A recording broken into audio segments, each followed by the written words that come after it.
Chile, the 1960s. A beacon of democracy in Latin America, with stable institutions stretching back decades. But in 1970, one election would spark a chain of events that changed Chile forever.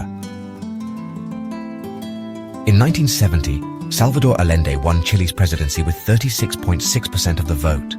His vision? Nationalize Chile's copper industry, controlled by US giants like Anaconda and Kennecott, reform land ownership, and reduce inequality through bold social programs.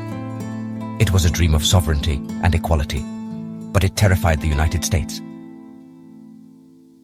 In the heat of the Cold War, President Richard Nixon and advisor Henry Kissinger saw Allende's socialist Chile as a threat. A successful socialist model in Latin America could inspire others, challenging US influence and corporate interests.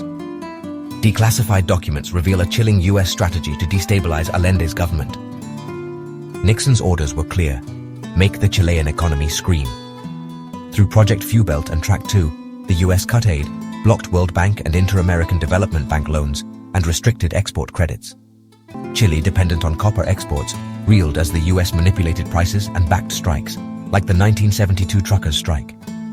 The CIA spent $8 million on covert operations, including $3 million in 1972 alone, to cripple Chile's economy. The CIA poured $2 million into El Mercurio, a conservative newspaper, to churn out anti-Allende propaganda. They funded opposition groups like the Christian Democrats, stoking a climate of unrest. Chile's deep divisions between Allende's supporters and the conservative elite grew even sharper. On September 11, 1973, General Augusto Pinochet led a military coup. The CIA knew of the plotting and had ties to the Chilean military, even supporting a failed 1970 coup that killed a loyal officer, General René Schneider.